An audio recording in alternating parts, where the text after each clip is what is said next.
사순절 두 번째 주일, 하나님께서 우리에게 주신 성경 본문 말씀은 마태복음 23장 37절에서 39절 말씀입니다. 제가 이 말씀을 봉독할 때 이 시간 살아계신 우리 하나님의 귀한 음성을 직접 들으실 수 있기를 소망합니다. 예루살렘아, 예루살렘아, 선지자들을 죽이고 내게 파송된 자들을 돌로 치는 자여, 암탉이 그 새끼를 날개 아래 모음같이 내가 내 자녀를 먹으려 한 일이 몇 번이더냐. 그러나 너희가 원하지 아니하였도다. 보라, 너희 집이 황폐하여 버려진 바 되리라. 내가 너희에게 이르노니 이제부터 너희는 찬송하리로다.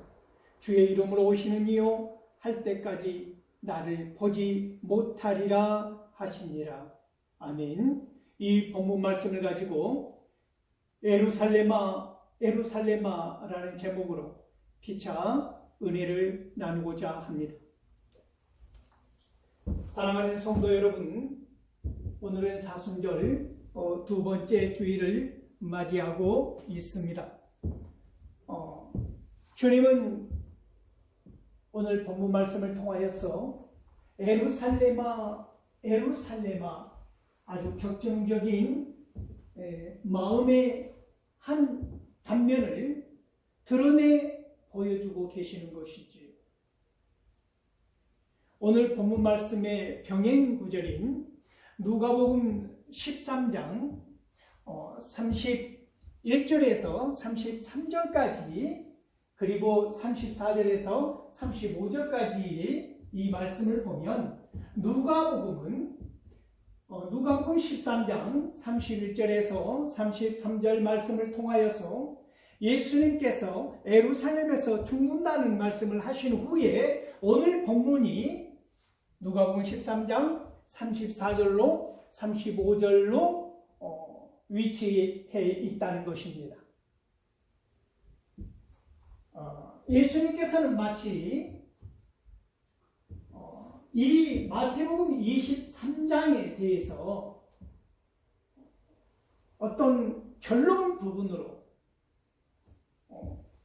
예루살렘아, 예루살렘아 이렇게 마치 살아있는 사람을 대하는 것처럼 의인법을 사용하셔서 예수님의 그 격한 안타까운 심정을 드러내고 있다는 것이지요. 사랑하는 성도 여러분, 예수님께서 왜 이토록 예루살렘을 향하여서 예루살렘아, 예루살렘아 이 안타까운 심정을 드러내셨을까요? 그것은 죄악으로 인하여 이 예루살렘이 멸망할 수밖에 없는 그 상황을, 그 고통을 예수님께서는 내다보고 계시는 것이지요. 에스겔 33장 11절 말씀을 보면 에스겔 선지자를 통하여서 하나님의 그 사랑하는 마음을 우리는 들여다볼 수가 있는데, 에스겔 선지자는 무엇이라고 선포하고 있습니까? 하나님께서는 결코 악인이 죽는 것을 기뻐하지 않는다고 하는 것입니다. 하나님께서 진정 기뻐하시는 것은 무엇이냐면 악인이 그 길에서 돌이켜서 하나님의 사람, 선한 사람으로 변화되는 것, 이것을 원한다고 하는 것입니다. 그러므로 인하여 돌이키라 라고 말씀하고 있는 것이지요. 이사야 선지자 이사야서 55장 6절에서 7절 말씀을 보아도 너희는 여호와를 찾을만 할 때에 찾으라는 것입니다. 가까이 있을 때 부르라고 말하고 있지 않습니까? 여호와께 돌아오라고 말하고 있다는 것입니다. 돌아오기만 하면 어떻게 한다고 하는 것입니까? 긍휼히 여기시리라. 너희를 용서하여 주시리라. 이 말씀을 하고 있는 것이지요. 사랑하는 성도 여러분, 그러나 너희는 어떻게 하였다는 것입니까? 돌아오지 않았다고 하는 것입니다. 선지자들을 죽이고 너희를 위하여 파송된 자를 돌로 쳤다고 말씀하고 있지 않습니까? 사랑하는 성도 여러분, 마태복음 21장 33절에서 41절까지의 말씀을 보면 우리가 익히 잘 알고 있는 포도원 농부의 비유를 볼 수 있지 않습니까? 포도원 주인이 포도원을 일궜다는 것입니다. 거기에 울타리를 쌓고 망대도 쌓고 포도주를 따는 그 즙을 짜는 틀도 만들어 놓고 농부들에게 세를 주고 이 주인이 타국으로 갔다는 것이지요. 열매를 거둘 때가 되어서 종들을 보내어서 그 소출, 열매를 얻고자 세를 받고자, 세를 놓았으니까 세를 받고자 종들을 보냈는데 그들은, 그 악한 농부들은 어떻게 하였다고 하는 것입니까? 그들을 내어치고 죽이고 돌로 쳤다고 말하고 있지 않습니까? 그러자 이 주인은 더 많은 종들을 보낸 것이지요. 그런데 많은 종들을 보냈음에도 불구하고 그 악한 농부들은 똑같이 그렇게 하였다는 것입니다. 그러자 이 주인은 마침내 생각하기를, 내 아들을 직접 보내면 그들은 내 아들은 존대하리라 생각한 것이지요. 그 아들을 직접 보낸 것입니다. 그러자 이 농부들은 이 아들을 어떻게 한 것입니까? 이는 상속자인 그를 죽여서 우리가 그의 유산을 받자라고 하는 이 완악한 생각을 한 것입니다. 그 아들마저 어떻게 하였다고 하는 것입니까? 죽였다라고 하는 것입니다. 그 무리 속에는 대제사장들, 백성의 장로들, 바리새인들, 서기관들이 있었다고 하는 것이지. 예수님이 물으십니다.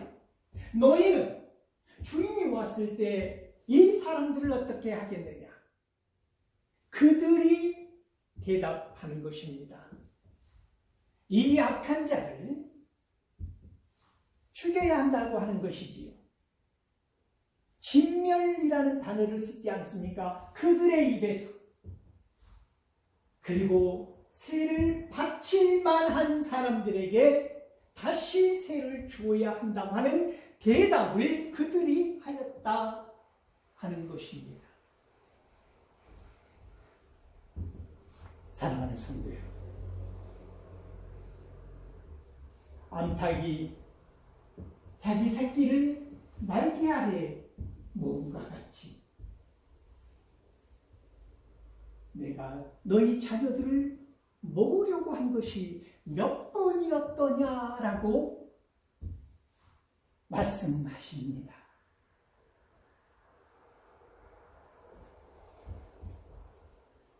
신명기 32장을 보면 모세의 노래가 나오지 않습니까? 그리고 신명기 33장은 모세의 축복, 그리고 신명기 34장은 모세의 죽음으로 이 신명기가 마감이 되는데, 신명기 32장 11절과 12절 이 모세의 노래 중에 한 부분을 살펴보면 모세는 놀라운 관찰력을 우리에게 보여주는데, 자, 여러분 생각해 보십시오. 독수리가 새끼를 키우는 과정에서 어느 정도 시간이 되니까 이 독수리가 그 둥지를, 새끼가 아직 어린 새끼가 있는 이 둥지를 어떻게 하였다고 하는 것입니까? 파헤쳐 버렸다.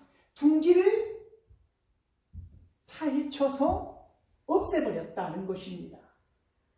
둥지가 없어져 버리자 가지 위에 이 어린 독수리는 발발발 무서워 떨고 있는 그때에 이 어미 독수리는 날갯짓을 나풀거렸다고 하지 않습니까? 나풀거리면서 그 나뭇가지를 떠나기를 원한 것입니다. 그러자 한 번도 날아보지 않았던 이 새끼 독수리는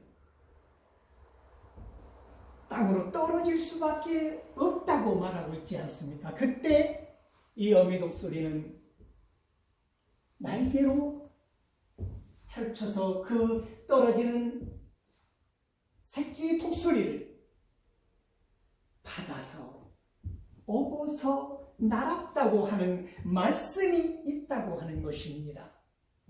여호와 하나님께서 너희를 오직 그렇게 인도하여 주셨다고, 지켜주셨다고, 함께 하셨다고 모세는 노래하고 있다는 것입니다.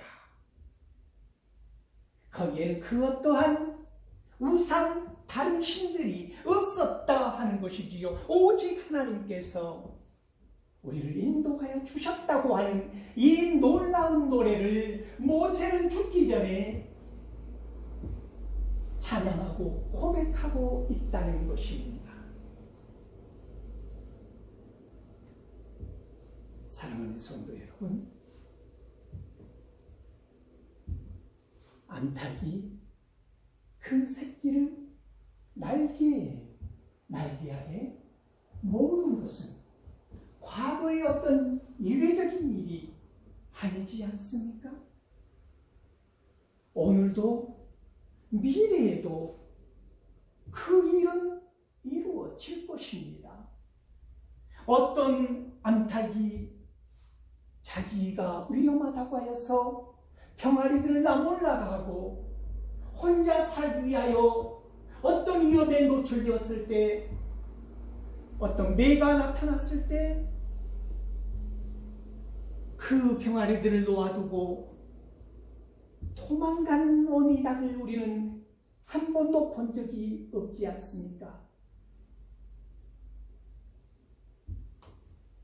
그것이 몇 번이든 겁이 어려운 순간마다, 내가 고통받고 있는 순간마다, 병들어 있을 때나 눈물 흘릴 때나 절망 가운데 있을 때나 슬픔 가운데 있을 때나 나의 어미새는 그 어린 새끼들을 가슴에 품어안고 날개 아래 품어안고 치료하고 회복하고 두려움을 없애주고 지켜주고 보호하여 주는 것이 과거의 이야기가 아니라는 것입니다. 오늘과 내일과 미래에도 언제나 어느 때나 위험한 순간이면 그때 쏜살같이 달려와 우리를 날개 아래 품어주었던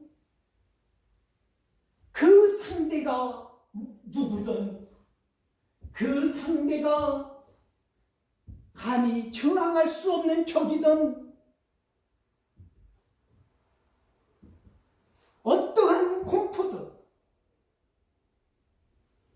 암탉은 홀로 맞서서 그 어린 새끼들을 날개 아래 보호하여 주었다고 하는 것이지요. 이처럼 하나님께서 저와 여러분들을 매 순간순간 임마누엘의 하나님으로 함께 하셨다고 하는 이 사실을 이야기하고 있는 것입니다. 그 암탉이 그 새끼들을 날개 아래 몸과 같이 내가 너희 자녀들을 모으려고 한 것이 몇 번이더냐. 수도 없다는 것입니다. 셀 수도 없다는 것입니다. 위험한 상황에서 어미닭이 어린 새끼들을 날개 아래 보호하고 있는데 우리는 어떻다는 것입니까? 엄마 괜찮아. 나는 안 무서워. 나는 할 수 있어. 나는 나를 믿어. 나는 나의 주먹을 믿어. 나는 내가 갖고 있는 것이 많아. 나는 능력이 많아. 뛰쳐나가서 험악한 꼴을 당하였던 그런 완악한 새끼들처럼 안타깝게 그 많은 새끼들을 끌어모아 날개 아래 감추어뒀을 때 그때 이 어려운 상황 가운데서 교만한 자는 목을 쳐들고 위험 가운데로 불나방처럼 날아갔을 때, 뛰어갔을 때, 달려갔을 때 이때를 바라보는 주님의 심정이 예루살렘아, 예루살렘아 라고 하는 안타까운 마음이라고 하는 것입니다. 사랑하는 성도 여러분, 그러나 너희가 원하지 아니하였도다 말씀합니다.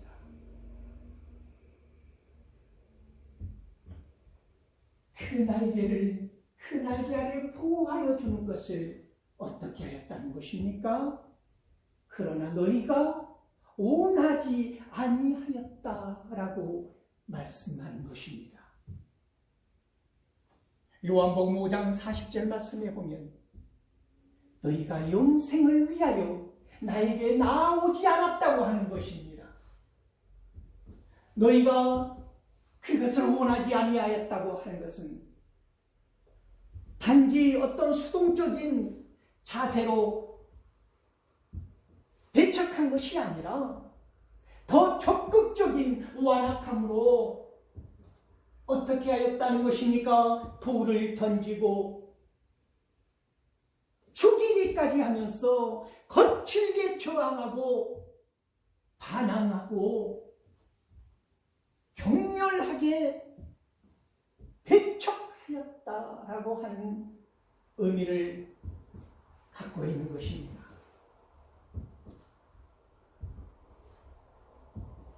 잠언 1장 24절에 보면 사랑하는 성도 여러분, 내가 너희를 불렀을 때 너희는 돌아보지 않았다고 하는 것입니다.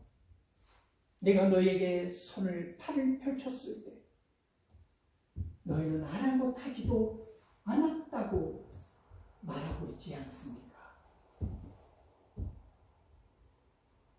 그러므로 너희 집이 황폐하여 버림바 되리라고 말씀하는 것입니다.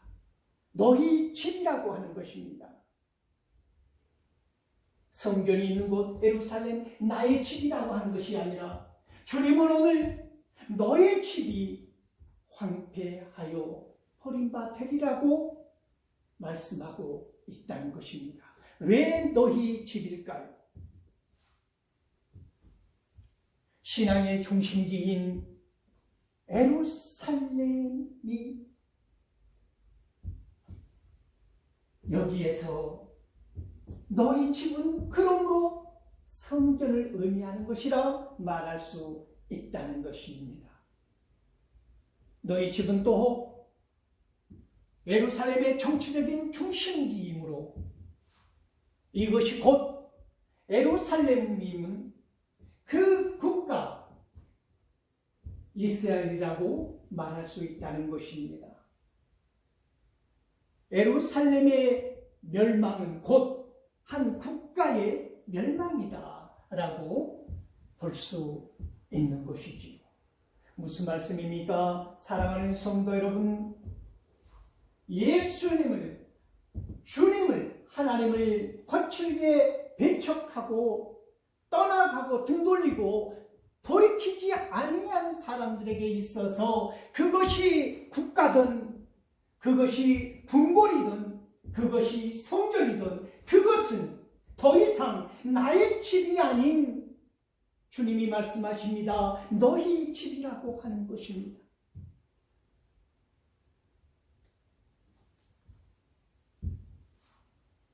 사랑하는 성도 여러분, 오늘 주님은 그러므로 너희는 이제는 찬송하라고 말씀합니다.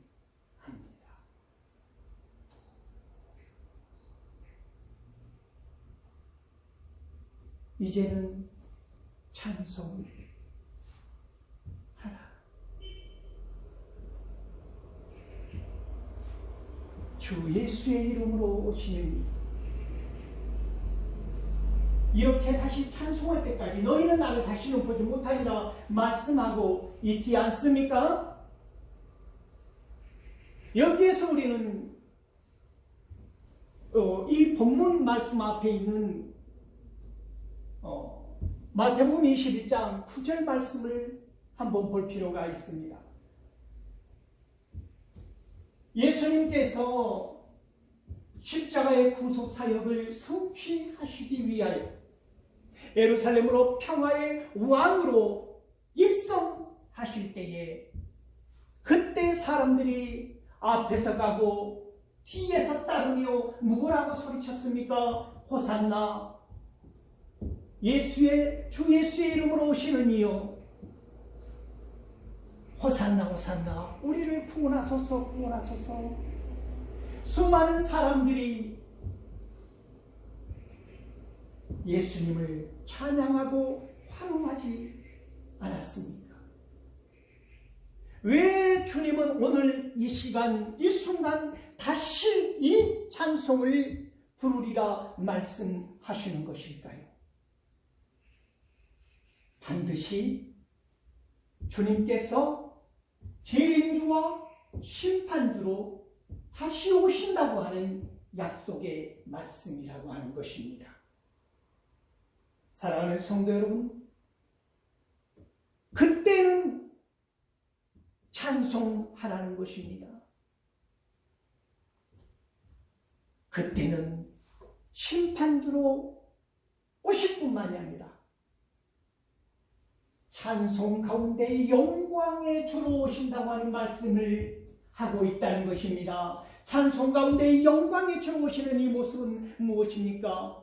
우리가 죄 가운데 죽는 이런 모습이 아니라 돌이키고 다시 하나님의 사랑을 입고 승리하고 이기며 나아가는 모습으로 찬양하고 찬미하는, 그리하여 영광의 주를 맞이한다고 하는 이 놀라운 사실 또한 깃들여 있다고 하는 사실을 기억할 수 있기를 바랍니다. 사랑하는 성도 여러분, 하나님께서는 이러한 우리들을 이토록 사랑하여 주시사 독생자 아들을 십자가에 내어 주시기까지 우리를 사랑하시지 않으셨습니까? 그러므로 그 주님의 날개 아래 돌이켜 돌아와 거하는 사람들을 넉넉히 이기고 남는다고 하는 사실을 또한 기억하실 수 있기를 소망합니다. 우리의 삶의 자리에서 예루살렘아, 예루살렘아, 안타까운 마음으로 보시는 주님께서 이 순간에 우리의 마음을 두드리고 계신다고 하는 사실을 기억하십시오. 요한계시록 3장 20절 말씀입니다. 누구든지 문 밖에 서 있는 내가 그를 부를 때에 내 음성을 듣고 문을 열면 나는 그에게로 들어가 그와 더불어 먹고 그는 나와 더불어 먹으리라. 한순간도 우리를 외면하지 않으시는 주님께서 오늘도 이 사순절 두 번째 주일에 이 삶의 자리를 돌아보며 예루살렘아, 예루살렘아,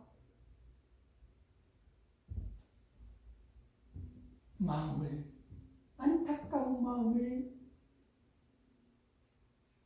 우리들에게 전하고 있다는 사실을 기억하시고 돌아올 수 있기를, 돌이킬 수 있기를 소망